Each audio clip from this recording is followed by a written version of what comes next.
Are you looking for a podcast that is the perfect blend of paranormal and pop culture? Starting off with spooky stuff where we talk cryptids and ghosts. And then we have our pop culture section where we sometimes have celebrity guests. Whoa. Yeah, do you want more? Boy, howdy. There's always genre news and all kinds of celebrity deaths. All kinds of it. If you're a celebrity and you die, we're going to talk about it. I actually was hoping for UFOs. Well, bet your ass we got that too at the end. Earthling Entertainment. New episodes every Thursday. Make sure to check us out anywhere you get your podcasts. Welcome to Zombie Strains, the podcast that watches all the zombie movies. Today, we're discussing our second Argentine film, Strange Invasion from 1967.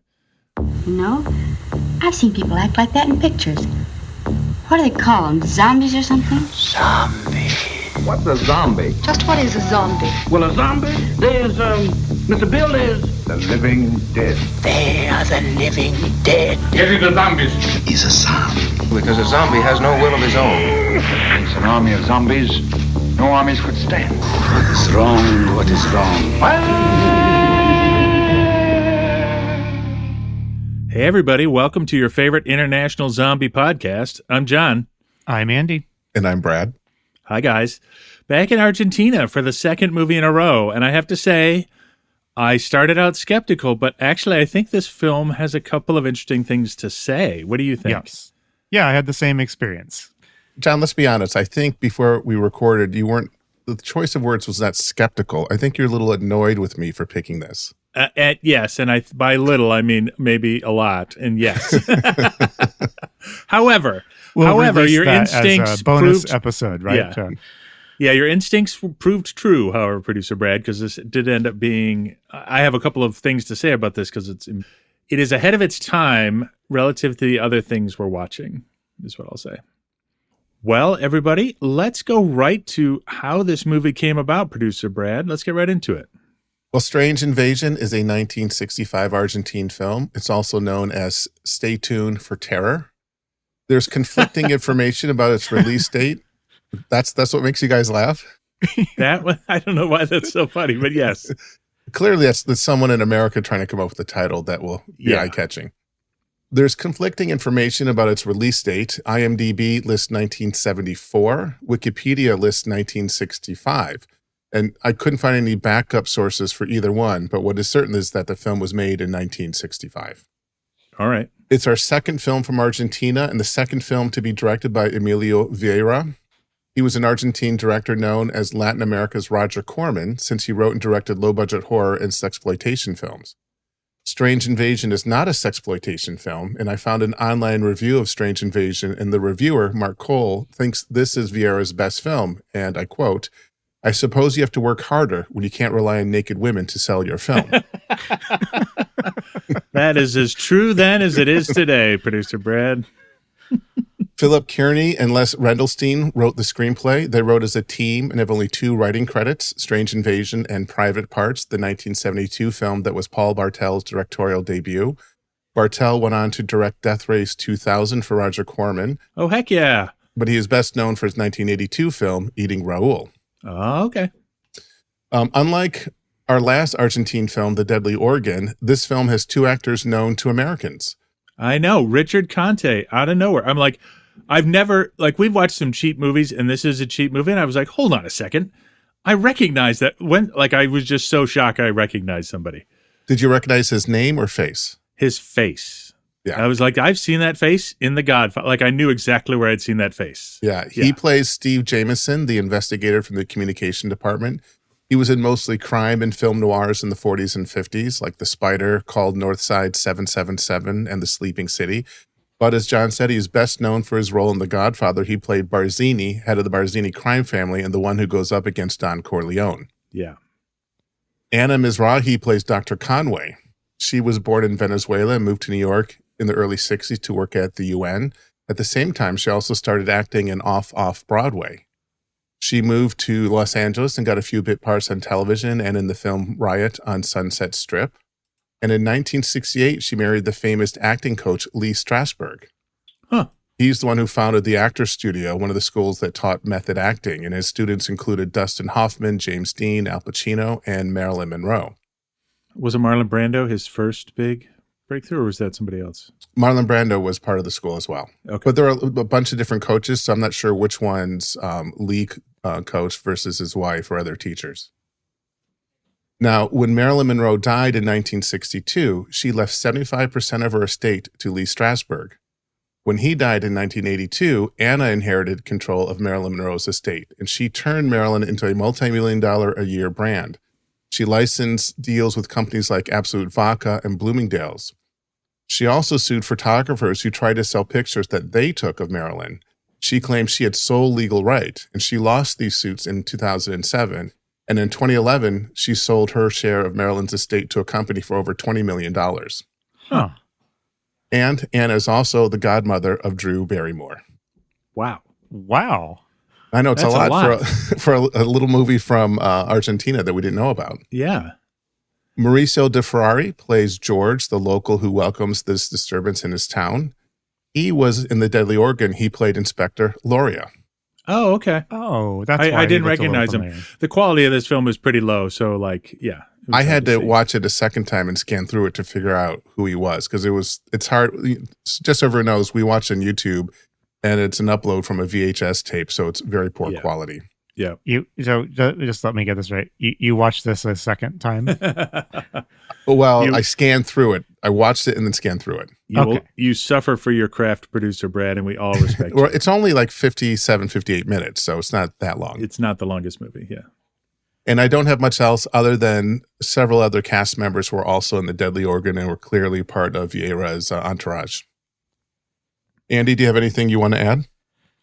I have a couple of historical context bits here. Last time, we talked a good bit about the situation in Argentina in the late 60s. So if you're interested in that, you can go back and listen to that. Although I think you said this was made in 65. Yes. I think this came out then before the dictator Onganía took control and started his repressive rulership. Anyway, I wanted to talk about a couple of themes that were in the air that are related to this movie. So, John, what's something that people really love? What's something? I don't know. They love new technology. They do love new technology. What's something that people fear and hate? New technology? New technology. All right. Have you ever heard Douglas Adams' quote about this? Because I think it's brilliant. The writer of please Hitchhiker's share. Guide to the Galaxy. He said, if it came out before you were 5, it's totally natural. If it came out between the age of 15 and 35, you made a career out of it. And if it came out after you were 35, it's the devil. So, Okay, that's perfect, actually. So, yeah, I wanted to talk about, because this is a movie about people being hypnotized into a zombie-like state by TV. yes. I wanted to talk a little bit about the history of being scared that TV was going to turn us into mindless zombies. John, what decade do you think we first started hearing concerns and complaints about the effect TV was having on children? I want to say the early 60s. The late 40s. Late 40s. Interesting. So TV is still kind of a luxury item, I think, at this point. Mm-hmm. But by the late 40s, there were already articles starting to appear in magazines and parenting magazines questioning whether or not TV was having a bad effect on viewers. And at the time, the early critiques of TV focused kind of, they went at it from the angle that, unlike radio, TV didn't require you to use your brain.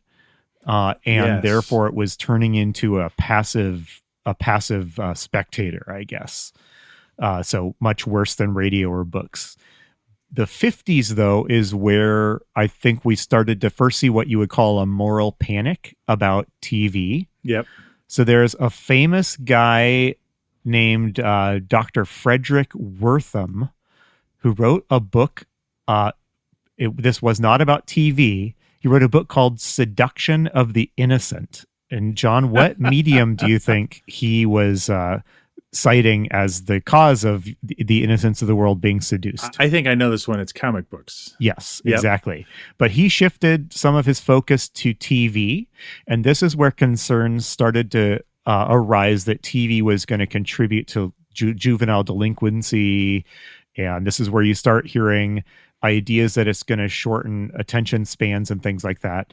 And we know that person was right because of WWE. Sorry, carry on. Yes. Well, as always, so there's this moral critique of the new technology that it's going to do kind of spiritual harm to you. But because it's the 50s and there's a lot of new science coming about, and science is being is kind of being incorporated more into everyday life. So this is where you did start to see doctors and educators coming out as well and questioning whether TV was going to have a negative effect on your physical health. And this is where ideas of like sedentary lifestyle, fears of that started Couch to potato. crop up. Yeah. Yeah, because if you think about it, unless you were rich, it was harder to be a couch potato or until like the mid-century, I think, for most people, right? Yep. So by the 60s, though, this conversation is continuing to evolve, and there is a famous speech by the chairman of the FCC in 1961, where the chairman of the FCC called television, quote, a vast wasteland. Nice. Which is kind of funny. And he explicitly warned that mindless programming was going to affect children's minds. You know what's fascinating about this is I think this follows as a piece from our like 1950s episode, which is a million episodes ago. But we now have people with a lot of free time. They have a lot of money. They don't have as much commitment in terms of work or chores. It all, I think, would feel to somebody in the late 60s like the continuing degeneration of the teenager, which is recently invented as well, right? Like, yes. Like definitely, there's always a line that even Cicero complained about how bad the next generation was, and it's his tale as old as time. But I think this definitely feeds right into that. So one last point here, in the 60s, the conversation took a turn that I found kind of interesting. What do you think it was about TV that freaked people out in the 60s that they thought was going to have a bad effect on your brain? They thought it was going to hurt their eyes. Sort of. The concern, it was less about like the moral delinquency of what you were watching. Mm-hmm. And they were worried that the actual like editing format of TV, that the faster pace and loud noises and like rapid cuts were going to ruin everyone's attention spans, basically. Interesting. Which is a critique that, I think it kind of went away and was replaced in the 70s and 80s by more of a concern about like the garbage content you were being fed on TV. I think it came back in the 80s too with MTV because people talked about the fast-paced editing of videos and that ruining attention spans too. And today we're talking about it with, TikTok or whatever. Yes, whatever. exactly. Yes. So I think, John, I think all three of us have had the privilege of raising kids in a digital age where we are still having variants of this conversation, right? Yes. But so anyway, sorry for the long-winded thing there. I just thought it was kind of interesting that when this movie came out, it's clearly tapping into a conversation about what is this medium doing to us as a society, right? Yeah, it's very thoughtful in that way, actually. But let's not give it too much credit. It's a salacious horror film about. It's not even that horrific. Anyway, no, not really. So I have one other, if you'll indulge me, I have one other little cultural context thing. This is has a little bit more of a tenuous connection to this movie. However, this movie is about a community, a town or a village where something happens to everyone in the community that kind of separates it apart from the world around it in a way. Mm-hmm. And I thought it was kind of interesting. I do think this was kind of in the air at the time. The idea of stories where something bad happens to sort of a specific community of people, and the story is watching how people react under that pressure as a community, right? Also, it seems like a similar lineage to like Village of the Damned and Children of the Damned from 1960 and 1964. It's about strange behavior of children. It's not the same because these children don't have psi powers, but it's a similar, like, our village is uniquely under attack and our children are uniquely dangerous. You know exactly. what I mean? I was going to mention Village of the Damned. And if you look in the chat, this is just fun. And listeners, please Google the movie poster for Village of the Damned. I just thought it was pretty hilarious. It is pretty great. Beware the stare that will paralyze the will of the world. I love that. So anyway, the 60s saw a number of movies and stories around the theme of a kind of closed-in community where something bad happens to it. There's a 1960 episode of The Twilight Zone called The Monsters Are Due on Maple Street. Do you guys remember that one? No. It's where a neighborhood is isolated, and it's been a while since I've seen it, but I think they suspect that like there's an alien invasion happening, but of course the true monster is man, right? Right. I think The Prisoner in 1967 is related to this genre. Yeah. And did you guys ever read any of Frank Herbert, the Dune guy's non-Dune novels? I once tried to read The White Plague and I didn't make it all the way through. Yes. Well, I didn't like that one either, but he wrote a number of short novels in like the 60s that are actually pretty enjoyable. And there's one called The Santaroga Barrier, which is also about a town where like a kind of invisible, quote, dome kind of surrounds it. Oh. And then also like Under the Dome by and Stephen King's Under the Dome much more recently. Anyway, so there's a lot of examples of this. If you go hunting there, you can go down a rabbit trail. I certainly did, but I won't belabor this anymore. So no, that's awesome. All right. With that said, John, we're finally ready to actually talk about this movie. So would you do the honors of doing a 60-second or a 30-second or a 10-second? However, this movie doesn't have the most elaborate of plots. It does summary of Strange Invasion. It doesn't have the most elaborate plots, but a fairly well-distilled sort of zombie-style plot. So this movie is about a small town. It could be sort of anywhere USA, where a strange signal is broadcast on the TV set that hypnotizes the watchers. And as the movie goes on, more and more people get hypnotized by it. And if you try to turn off the set or take it away, the people watching it become agitated and eventually incredibly violent about being denied the feed of the TV. At the same time, those children, their parents, are becoming restless because they're worried about their children. So a sort of mob starts to form. And in the middle of this, we have investigators from out of town who are trying to solve this problem before the military can burn down the swamp and kill all the children. And our heroes have to come up with a solution to break the signal and bring the children back to life before that happens. Did I miss any big points? You did not. And I am going to walk us through this discussion, but honestly, you kind of hit most of the big stuff that happens in this movie. Yeah, there's somebody who's behind it that like occasionally will call the police. All right. Well, let's start out at the beginning, and I'll go over a few things that jumped out at me. You point out anything that jumped out at you, but feel free to keep us moving along. So we start out with the camera kind of pans around and we see a group of young kids that are messing around in like a junkyard, which is near a swamp. And this is going to be plot important much later in the film. But in the course of their shenanigans, I've been told I say that too much, but there you go. No, it's great. They knock over some barrels into the swamp. So even though I was a kid in the 70s, producer Brad, could you imagine our parents letting us? I mean, we went and climbed around in construction sites and stuff because we lived in a neighborhood where they were building new houses. But like, can you imagine our parents if they saw us climbing on rusty barrels? Probably would have lost their minds. Yeah. Yes. So that is that's going to come back to haunt us much later in the film. But then we switch. The bulk of this film follows a couple of families and characters in this town. We follow one boy in particular, and he goes home. And as you do when you're a kid, you sit down to watch some TV. But John, what is different about the show that this kid is watching? So the sort of manifestation starts as it's a regular show, but it starts to have these strange lines appear on it, as if the signal isn't clear, but the lines are consistent. Wavy lines.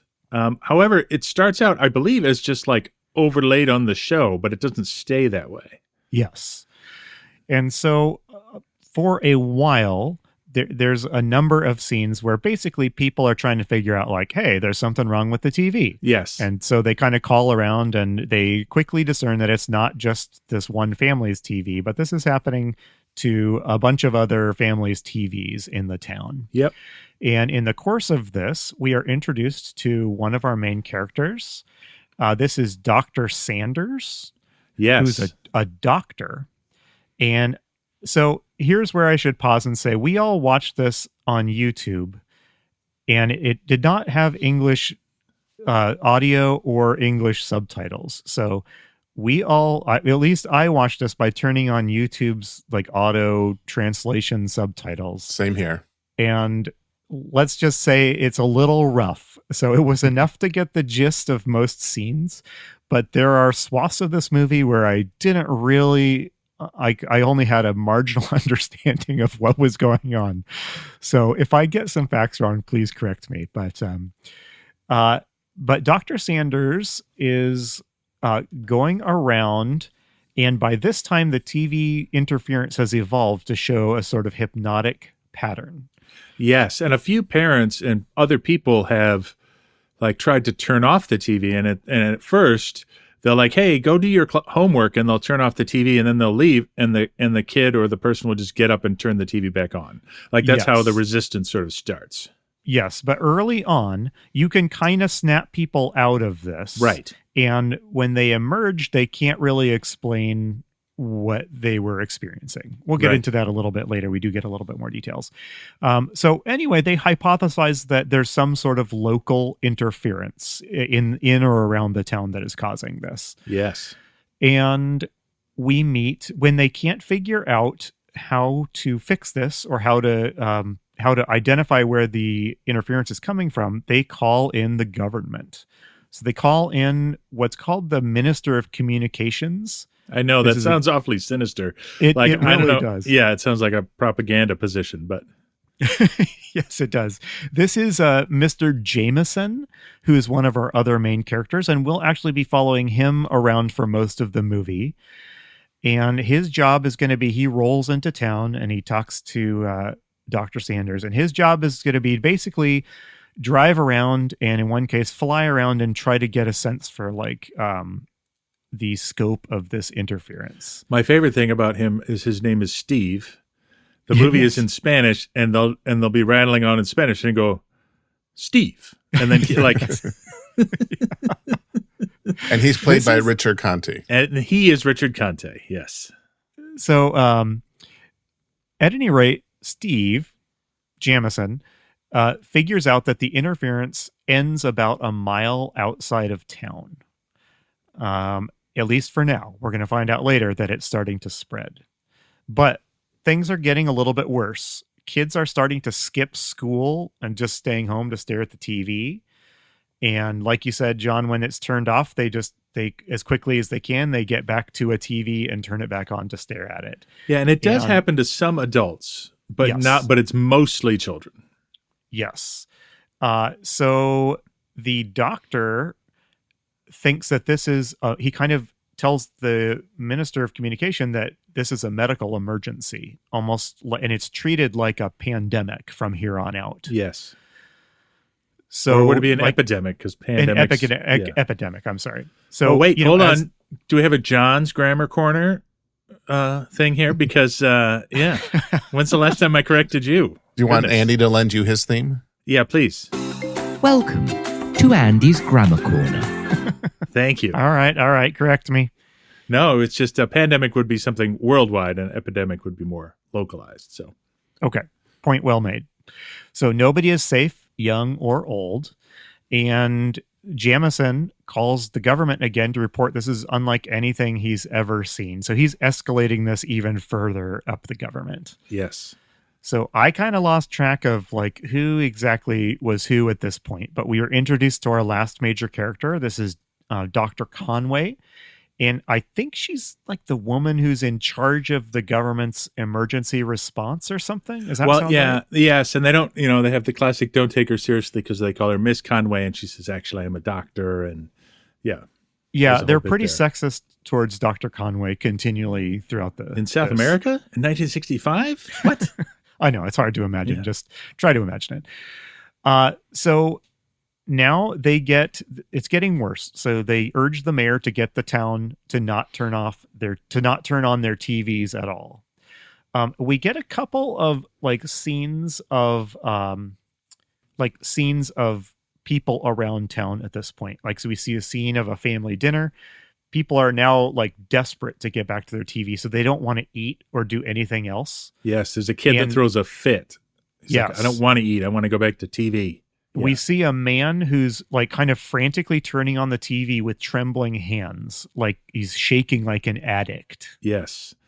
And is this the point where a lot of the kids leave their homes in the middle of the night and break into the local TV shop and turn on the TVs? That's coming up in just a minute, but Okay. let's talk about it now, because what modern movie did this remind you of, John? What modern movie did this remind me We of? covered it on this podcast. Oh, Weapons. Weapons, yes. So there's a scene where it gets so bad that kids denied their family TVs, get up en masse and take to the streets and break into stores and houses where there are TVs that they can watch. But we're interrupted here because we get a phone call. The government people get a phone call from a mysterious unidentified caller. And what is his message, John? His message is that he controls these children. This is his doing, and there's nothing they can do about it. He doesn't actually state a plan, does he? Other than he just is villainous. Yeah, later he calls a couple times throughout the movie to kind of restate his villainous, Yes. You'll never be able to stop me. Later, he kind of criticizes the government for not negotiating with him, but he never states any demands. I know. So It's it's just kind of villain 101. You have to tell us what you want. Yes, I think, and also screenwriting 101. Villains have to have something to do, right? Yeah, so this has been escalated so much now that the military show up from Washington. This is ostensibly taking place in the U.S., and the military is probing how high up into the atmosphere the interference extend. And it now is stated to be, this is a national emergency, because what they learn is that the area of interference is growing. It's spreading. So the police, and again, pop in if I'm missing any juicy scenes, John. But No, I don't think so. I mean, one of the problems with this film is it sort of all flows together, because as you're watching it, you're watching these auto-generated subtitles that don't make very much sense. So you're trying to infer what's happening, and then you're on to the next scene. It's a bit of a muddle. yeah. So anyway, we're kind of barreling through this movie much faster than we usually do here, but the military escalate things even further. The police start going house to house, warning people not to use their TVs. That's right. And some people, though, push back. And John, why don't you tell us about what is their attitude, I guess, when they bump into someone who pushes back against it? Yeah, the most sort of the biggest part of the scene is a character we run into. They're in a bar, and they're drinking and watching the TV, being hypnotized by it. And a policeman walks in and just turns off the TV. And immediately one of the patrons starts to give him this guy in a black cap. That's all I can remember about him. Starts giving him a hard time. And then he sort of becomes the leader of the quote unquote resistance who is frustrated by, people pushing them around. There's this paranoia or this pushback against authority in general, where they're sort of saying, hey, you elite people, you police, you can't push us around if we want to watch TV. Right. Yeah. Like it's this very interesting class. It almost goes right to a class argument that the police should be doing this.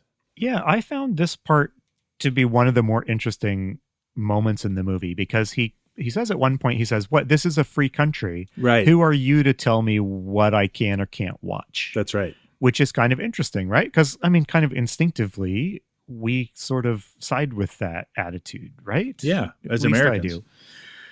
I do. At any rate, things continue to get worse, and people have now started getting violent when they are separated from the TV. So there's a scene where a kid attacks his dad Yes. when he tries to turn off the TV. Everyone's sneaking And, out. and while the kid is attacking the dad, dozens of kids are coming in the window at the same time Yes. to get at the Yes. TV and watch. So it's kind of creepy. Yeah. That was a pretty creepy scene. He's getting mobbed by kids. That was probably the most effective. Like I we can talk more about this later. The movie is not particularly scary, but that was one of the sort of effective bits. Do you know what movie this reminds me of with these kids like this? For you, it's Weapons, but have you guys seen The Brood, the David Cronenberg? No, that's a David one of his I haven't seen. It's about a woman who keeps giving. She has a womb outside her body and keeps giving birth to these kids who instantly grow up to be the same age as her own daughter. And they feed on her emotion. When she gets angry, the brood gets angry and acts on it and goes out into the town and commits violence. Oh, wow. That sounds pretty great, actually. And it is David Cronenberg. It's pretty creepy, yeah. All right. Okay. Well, yeah, I guess we should probably note here that the difference in like tone between this movie and the last movie we watched by the same director is quite dramatic. This movie manages to be a little creepy at points. Yes. But there's no violence. There's nothing salacious at all.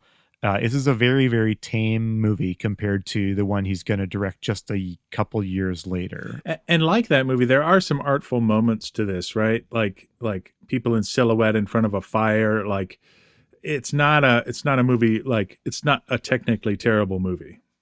There's a good shot where a kid is refusing to work in his dad's shop or something. Yeah. And do you know what machine he's using? The camera like zooms out in a clever way from this like woodworking machine the kid's using. Did you recognize what it was? Okay. Well, the camera zooms out in an artful way from this woodworking machine the kid is using. I'm not going to rewatch this movie to try and identify what it was, but listeners, if you know what it was, write in and let us know. So there's some kind of cool shots. There's a lot of shots of young people in their pajamas just walking down the streets. Mm-hmm. And I should note here, when they're watching the TV, they look pretty zombie-like, right? Yeah. They're in a total trance. They're just staring. They're not responsive. And there's something creepy, people outside in the street in their pajamas is like one of those just seems wrong to us, and so there's some creepiness to some of these scenes. The city is now filling up with hypnotized people and concerned parents who are forming like kind of a quasi mob, right? Yes, and they're sort of they're not competing, but the two groups that are putting pressure on the government to figure out what's going on. All this time, we should clarify that those who are affected by the waves are mostly children and the elderly, the most susceptible. That the adults, for the most part, except for the guy in the bar, they're not affected. That's right. A good point. You know what? And actually, one of the creepy bits, or one of the few scary things I found in here, is there's an elderly person who lives at home, and their TV goes off, and they start yelling for somebody, but nobody comes to help them because they're all hypnotized by the TV. Yes. So the state of the hypnotized people is getting more serious, and they're starting to fall into unresponsive comas. Yes. It's like the condition is getting worse. It started out as like they could be snapped out of it pretty easily. And then they got uncomfortable when they were separated from the TV. Then they got violent, but now they appear to be just shutting down. And all this time we've been getting scenes of doctors and nurses kind of frantically trying to treat these people. And one of the nurses says they're addicted. It's like a drug to them. Yep. So a riot is forming, though. That bar owner we mentioned earlier is kind of leading this riot against the authorities, who they say are overstepping their bounds. And there's some tension here because the soldiers have now... there's soldiers here, and they've kind of quarantined off this town. Yes. And so there's a pretty good scene where there's this line of soldiers facing this mob that's sort of surging forward, and guns come out, and are they gonna actually open fire on the villagers? It's and this is, we'll get into it in the post game, but like, we know this isn't new because we know this happened in Village of the Damned, but this idea of a local outbreak is new to us here. And I think it's an interesting trope we're going to see a lot in the future. So, yes. So we have while this has been going on, we've also gotten one or two more phone calls from the mysterious villain who suggests that he is doing something to control this. Despite having no plan or no demands. Yeah, we're going to find... Well, we never really learn what his deal is, although we do find out his ultimate fate in a few minutes here. We're coming up at the end of the movie, but they have their first kind of breakthrough, I guess, in understanding what's going on. So here I got lost, Andy, like how the pieces... There's something about the barrels, something about the swamp. And are you saying you get lost about how the TV. pieces come together? Because, John, they don't. Yeah, that's right. Like I couldn't. Yeah, that's my problem. You guys didn't think this was a carefully choreographed chess game with all the pieces sliding into place? My chessboard No. does not have enough dimensions to comprehend the complexity of this movie. Well, what I wanted to say is something that the nurse, that Conway realizes. She realizes she's able to talk or get some information out of one of these zombie kids. And he describes that while he was watching the TV, it felt like he was just eating an endless amount of chocolate. He was in a state of bliss. And so what Conway discovers is that this hypnotized state is reverting people, is trapping them in a pleasant memory or a pleasant fantasy, like to a blissful experience, or maybe even, regressing them to really early childhood impulses and fantasies. Hey, do you have any thoughts about that? Yeah. Hey, producer Brad, when Andy just said that, what early 80s movie did you think of? Because I thought of a very specific one. The Stuff? Brainstorm. Oh, that's on my list to rewatch. I haven't seen it since the early 80s. Yeah, I haven't heard of it. Let me know how that goes. No, so Brainstorm is a very early, like VR-based movie where they invent a system that lets you basically engage in any memory or activity you want to virtually, and people get addicted to pornography and everything else inside of this virtual machine. Anyway, so it's also known now as the last film Natalie Wood made. She was making that film when she died, and That's Christopher right. Walken is in the film. Yeah. And Christopher Walken, and they've got a really creepy villain who was a great villain for a few years in the 80s. I can't remember his name, but yes, it's a Christopher Walken joint before he was Christopher Walken. Huh. Well, I'll add that to my to watch list. That sounds pretty interesting. Yeah, sorry. But I mean, so we're getting a little bit more, cultural commentary here from the movie at this point, because what is the TV's doing? What are they doing? It's infantilizing the viewers. That's right. It's regressing them mentally to a very simple state, and pulling them out of the fantasy is traumatizing for these people. And so we see some, I would say, genuinely slightly upsetting shots of these people in the hospitals who are starting to almost have seizures, panicky seizures, and when the longer they're separated from this blissful and they're all state. Restrained to their hospital beds. It's they're like tied withdrawal. down. Yeah. There is a kind of funny moment when they are testing this out. They have a kid in front of the TV and they have him tied to a chair like he's like a kidnapping victim or something like that. Like, it's kind of funny. You know what? Actually, I'll make a comparison to another movie we watched. The kids are kind of like the kids in The Girl with All the Gifts, right? They have to be restrained. They're violent. Yeah. Interesting. So at this point, this is where I also started to get a little bit lost, because they start to figure out what's going on. And there's a lot of kind of incomprehensible technobabble made. I suspect it didn't make sense in the original Spanish, but it makes even less sense when you have an AI slop translation going on. So it's about the swamp, and I think there's contamination in the swamp from the barrels the kids were playing on. Yes. Which has impacted these like willow seeds that are going to blow into the air and infect other communities. So they've got to burn down the swamp before that happens. That's what I summarize it as. I think that is correct. What's missing from that summary is how the hell television is involved in any way. Yes, or how the villain is involved in any way. Yeah. It's like two parallel tracks of terror, but I can't quite. Yeah. So yes, as John said, so what happened? Those barrels that the kids knocked over at the very beginning of the movie spilled. It spilled germanium. No, mine said silicone on the end. Oh yeah, well it said germanium and it said silicone. Okay. Well, are you talking about what the AI translation said, or what the barrel on screen said? The barrel on screen said silicon. Okay, Right. The AI translation said germanium. Whatever. It doesn't matter. Right. So I think there are two different things happening, what was being spoken and what we see on screen, Yes. which is part of the problem of the film. Yes. So anyway, whatever the substance is, it is leaked into the swamp, and blah blah. Somehow this is causing this hypnotic effect on television broadcast. It makes very very little sense. Correct. Anyway, they did go on a long tangent about diathermal interference. Did you see that? I missed that. Sorry. That was the part I didn't understand at all. I had to look it up.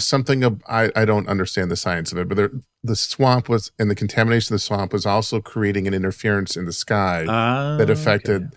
So there's two things happening. The broadcast was being affected by the swamp, as well as the contaminated seeds. How those two things happen at the same time, I don't know. It doesn't make sense. That was a valiant effort, producer Brad. I tried. Yeah. So that leads us to this movie's kind of we're at the final climactic moments of this movie. And the final piece of tension here is the military wants to burn the swamp, which is kind of a funny thing to say. Yes. But so they're going to bring in flamethrowers and stuff and just torch the place. I thought, but our heroes are like, please don't burn the swamp. I didn't totally understand. I think they were suggesting, and maybe I just made this connection in my head, is that if you cut off the source from somebody going through withdrawal, they'll like die of shock, is sort of what they were saying. And unless we can break the grip the TV has on these people, then their brains will melt, is what I sort of felt like they were inferring. Okay, I think I like that. But I could just be making that up. I had thought that they were worried if they set the swamp on fire, which again is kind of funny, that is what would cause the seeds of what, it's not explained, to go airborne and then spread all over the place. No, I think they were setting it on fire to prevent that. So that's why they had a deadline. But if they did it before they broke the people of their addiction to the TV, it would like fry their brains. That's how I took it. Yeah. Well, the military agrees to give them a couple hours to fix the problem on their own, to cancel out this interference on their own before they go in and burn the swamp. And what's interesting is this is a trope that you see still. Like I'm watching the TV show Monarch on Apple, and the heroes are trying to accomplish something, but they know the military is coming with nukes. And you better solve your problem, because if you can't, the military is going to nuke everything. There's a movie, a Dustin Hoffman movie from the 90s, which isn't very good, called Outbreak, which has this plot explicitly. There's a bunch of infected people, and the government's like, Dustin, you have to figure out this disease, or we're going to blow up this town. Everyone. Yes. So, all right, then we get a lot of really boring scenes of Steve. Yeah, for a tension-filled end, it's no tension. A lot of scenes of him manipulating dials on some sort of broadcasting equipment. Well, smoking. He smokes all the time. And the tension is, can he like, there's several redundant scenes where he fiddles with stuff and it burns out the machine he's working on. Like, but at the blah, blah, blah. They have an experiment. It almost works, but like they don't want to burn out the machinery. Yes. And then we get to the end. But then eventually they just figure out how to do it, right? Yes, by turning knobs, and he turns the knobs to making the right. an oscilloscope behave differently. Yes. And it works, and everything calms down. I wrote in my notes, I'm not sure what's happening, but the mob calms down. The military burns the swamp without any ill effect because their heroes have canceled out the transmission. And so I was ready to like stop watching this movie because I figured the credits were rolling, but we get our last like kind of remarkable little surprise. Out of the mob, a crazed man who is the villain who's been making these threatening phone calls, he lurches out of the crowd screaming that they're taking away his power. Yeah. He swears revenge, but then he jumps into the flames and is consumed. And then the movie ends with Jameson and Conway flirting and hugging. Yeah. But then the movie ends in a cool way by putting the last couple seconds of the film are the hypnotic interference that you're watching, like as if you are being exposed to this deadly hypnotic TV signal. And that is a wrap on Strange Invasion. And it was a little strange. It was very strange. An invasion, But yeah, we don't even know what the source of all this is. I mean, yeah. What were you going to say, producer Brad? I was going to say one thing I did like, when the military burns the swamp, they actually have a guy with a flamethrower. That was terrifying. That was a real flamethrower, like not some like that was like a World War II flamethrower. Yeah, and it looked like the two lead cast members were 10 feet from the guy. I know. He was igniting the swamp. I was like, you can't do that. Like that's not safe. Like they were actually setting stuff on fire, and it was fierce. Intense. Yeah. So hey, before we move into our usual wrap-up questions, anything I missed or anything you want to call out that we're not going to get to in those questions? No, I think you did a great job of covering it and hitting the important stuff. I think we just need to clarify that it's no way to understand what happens. No. It's not clear how the villain's tied in with the seeds. It's almost like it's separate stories that just happen. Yeah, I wonder if we spoke Spanish, if we could have noodled it out, but I honestly think you're probably right. That it's just not there. Yeah. And I felt like that was a little bit more of a monologue than we usually do. Yeah. But this would fit comfortably into a 20-minute Twilight Zone episode. That's exactly what I was thinking. But instead it's like an hour, full hour. And so this movie's problem is that it's pretty boring, honestly. Yes. Yeah. You get what this movie is doing about 15 minutes into it, and then you just keep getting told the same thing over and over until the credits roll. Yes. That said, anyway, I don't want to be too harsh on this because it was kind of interesting, but let's move into our wrap-up questions. John, in Strange Invasion, is there a hero party? Oh, for sure. It's Dr. Conway. It is Steve. And I think the other doctor, like the nurses and doctors at the hospital. But it's really just Steve. And they sort of have this rotating cast of team members, but it's really just them. Yes. And how do they do? How many survive? They all survive. In fact, everybody survives except the crazy guy, the villain who jumps into the fire at the end. I was like, we hardly knew you, villain. Yeah. Yes, at least before you go, at least tell us your plan. Yeah, like what was your name was or anything. Tell us how you're connected to this movie, please. Yes. Okay. So are there zombies in this movie? And if so, what kind of zombie are we dealing with, John? Okay. So I am not sure even now. The kids actually as a mob do behave in a zombie-like fashion. They're violent, right? They break into stuff. The town is under siege, right?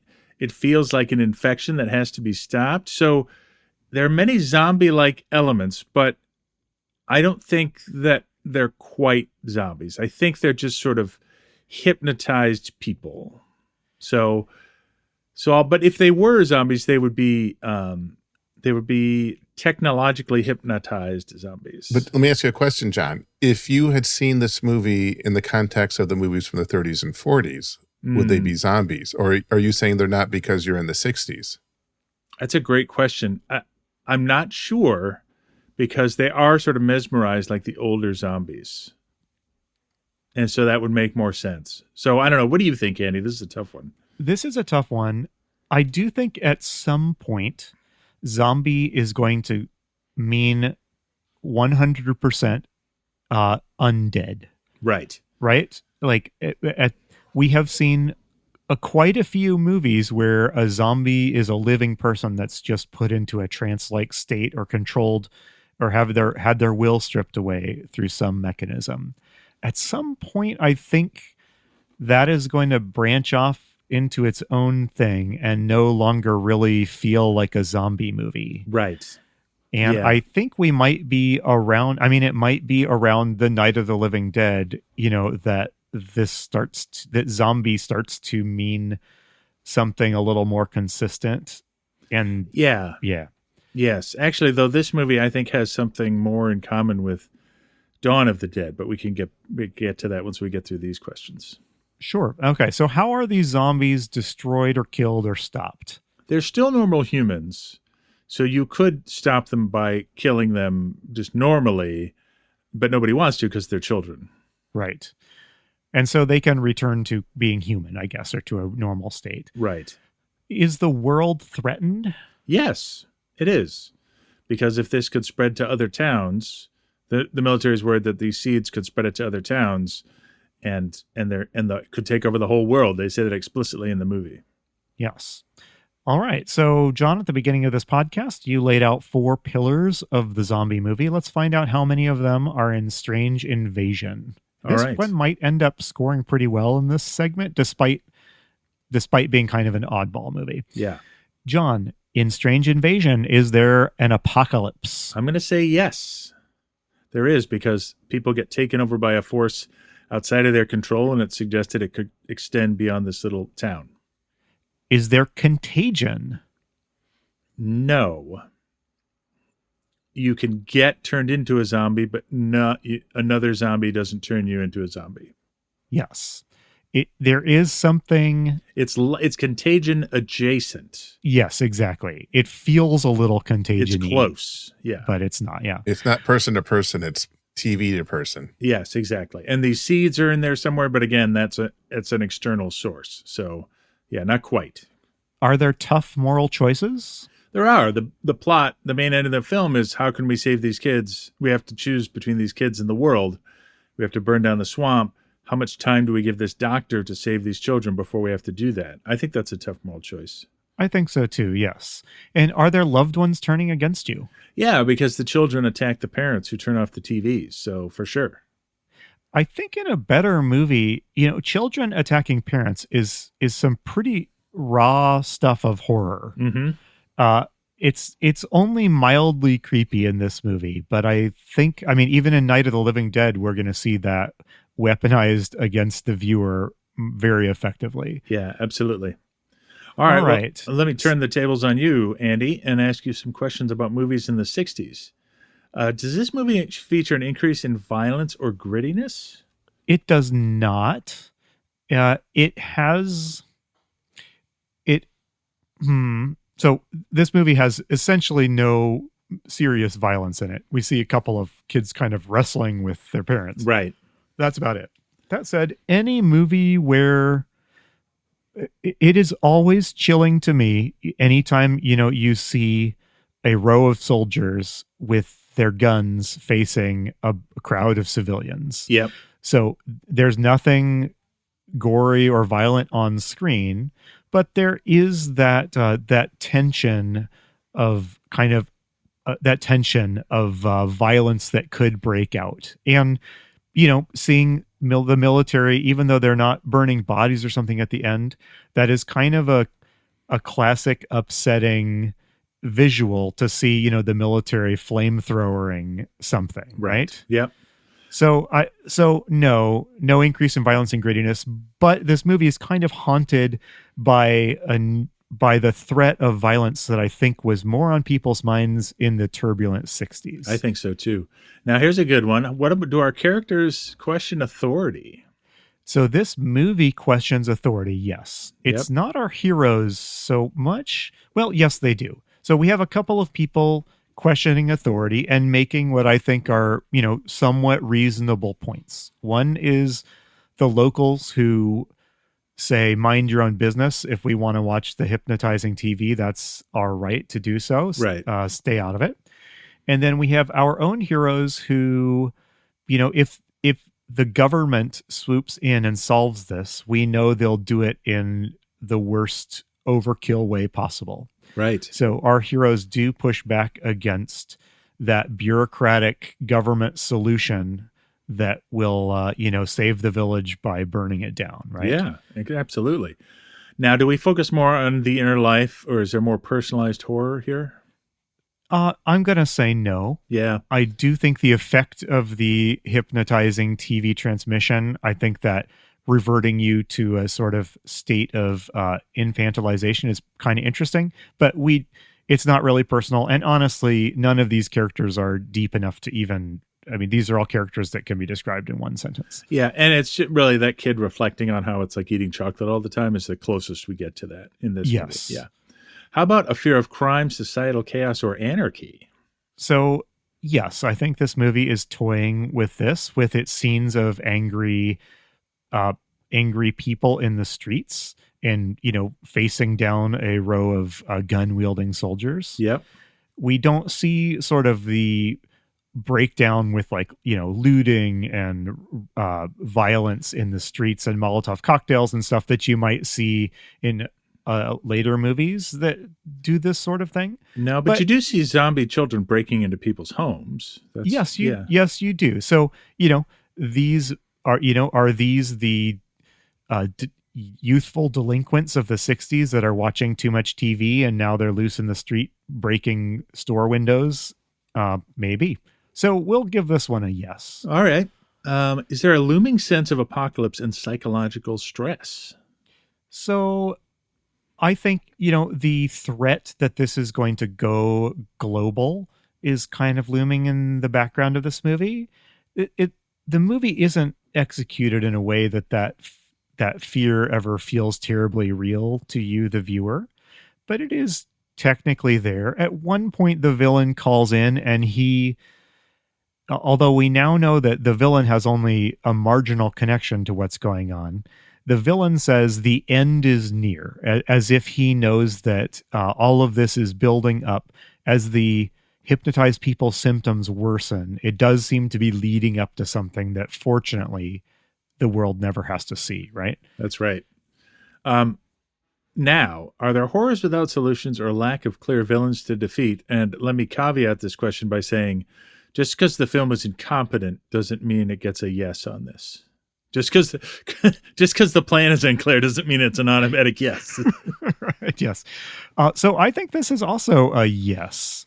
This is, first of all, the villain they defeat, doesn't really, again, this might be a filmmaking competence thing, but it's not clear that the villain really was the villain. I mean, he could just be a deluded person. Yeah, right? You don't even know if he wants anything. Right.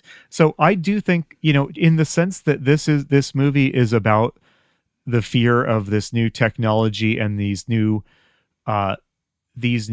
ideas and mediums that our kids are absorbing, goes well beyond something that can be solved by just defeating the enemy or cleaning up this one spot of spilled silicon or whatever the chemical is. Yeah. No, that makes sense. All right.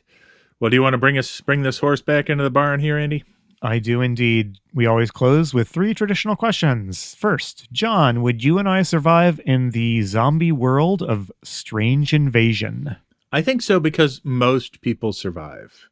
Yeah. Yeah. We might get hypnotized. We might become an angry mob. We might get punched by a doctor. But on the whole, nobody really dies, except for a couple people. We're both firmly in middle age. Do you think that we are old enough to be, as Brad pointed out earlier, the window of vulnerability is being young or being old? Do you think we get glued to our TVs and hypnotized, John?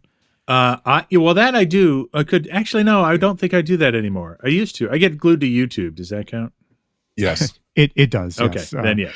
It 100% counts. Or would you be in the streets yelling about the government trying to stop you from watching TV or something like that? I'd like to think so.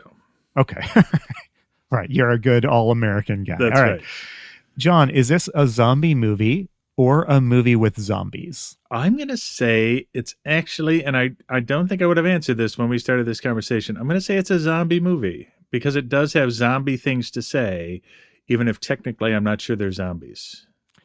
I also have, I'm going to say yes, and I have been moved to say yes by this discussion. I think going into this discussion, I was planning to say this was like a movie without zombies. Yes. All right. All right. Lastly, John, do you recommend this movie? First, just generally as something that's worth watching. And secondly, does this have special interest for our zombie-loving listeners? So I'll do what I've been doing lately, which is take the second question first. There's something really interesting about this movie that I wasn't expecting to see yet. This is a piece of social commentary about the impact of a new technology or a new cultural wave on a society that is more in line with Dawn of the Dead and its theme about consumerism, right? And the sort of shallowness of modern American culture. And we haven't had a movie do that yet. So that is really interesting to me, that we're there well before I thought we'd be there. However, the difficulty in watching it and the fact that I'm not quite sure they're zombies, I don't think I can I think there's a couple of interesting pieces here, but I don't think I can recommend it in either case, ultimately. If we had a clean copy with clean English subtitles or an English dub that we could recommend to people, I might say yes, but I don't think I can in the current environment. Yeah, I mean, I would just second everything you said. This is a pretty boring movie, I thought, with some surprisingly interesting themes. Yes. That will become part and parcel of the zombie genre in future years, but is kind of, I guess I didn't expect them to crop up in this weird little niche film. Yeah, I was surprised. It took a big swing, and I think it technically couldn't, match. Its eyes were too big for its stomach, but it certainly tried, I think, to say something interesting. Well put. All right. Well, that means it's time for the scariest part of the episode, and that is when producer Brad reveals to me and John what zombie movie we'll be watching next. And if we actually got closer to Night of the Living Dead, or if he's found some other South American delight to put in our way. There are other continents we haven't visited. Oh, dear. Hold your tongue. Oh, boy. Okay. No, Give it to us. So I will play you a clip from the trailer for this film. I'm listening. And then we will see the poster. So first up, here's the trailer.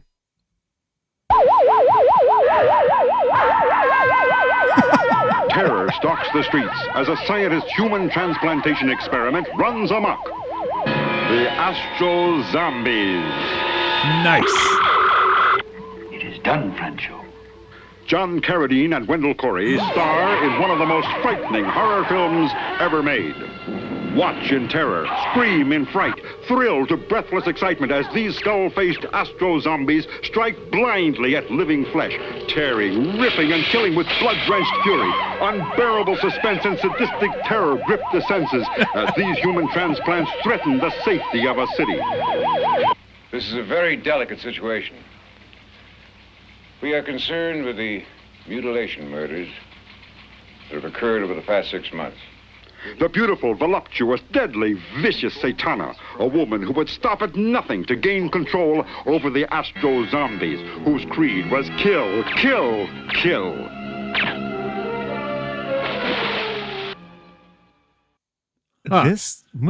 That trailer kept ramping up the volume. This is all over the place. First of all, I'd like to state for the record that I am no relation to the Wendell Corey who stars in this film, at least as far as I know.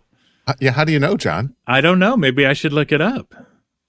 But John Carradine, again, I mean, you got to give it a shot if John's in it. You know what I mean? So here's the poster. You there's always a certain try-hard vibe to these trailers that like insist on how scary and terrifying the movie is going to be. I will say this is over the years, we've seen movie posters get a little bit more lurid and risque. This is our most grotesque poster yet, I think. Do you want to describe it, John? Yeah, it looks like it's drawn by maybe a middle schooler who's really into heavy metal.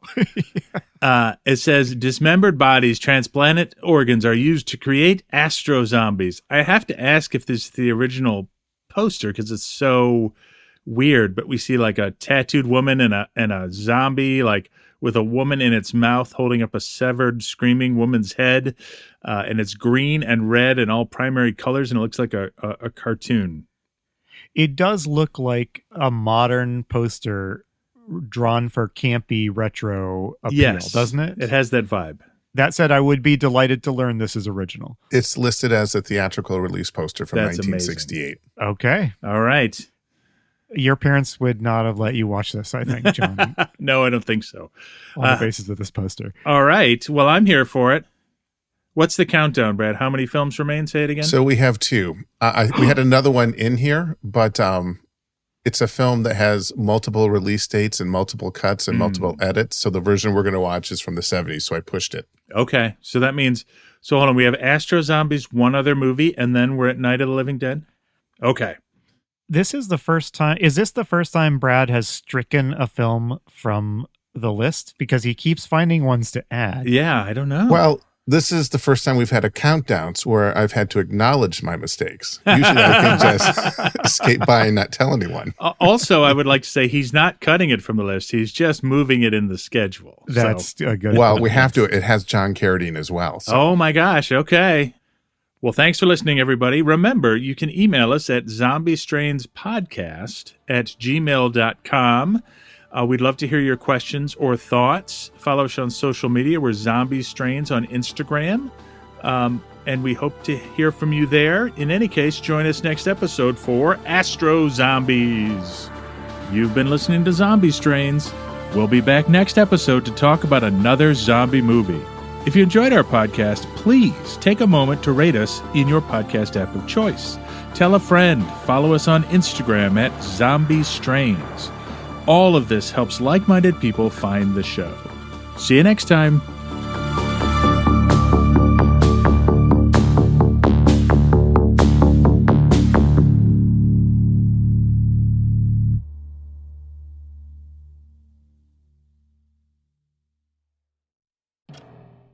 Horror Joy is a podcast by two university professors who take a deep dive into the world of horror.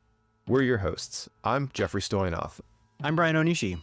We'll analyze horror films, stories, and games to bring out the big ideas hidden behind some of the most terrifying tales. Our goal is to find and celebrate the joys of horror beyond the base carnivalesque pleasures of gruesome deaths and insidious monstrosities. By talking to horror creators, by discussing our own experiences, and by interacting with you, we can come to understand how horror and joy work together. In some way, horror rips us out of our world and thrusts us right back into it. In doing so, it allows us to re-evaluate our world, to take stock of our values, and to see reality differently. We're academic, but not too academic. While we are professors, we're horror nerds too. Join us as we seek to find joy even in horror.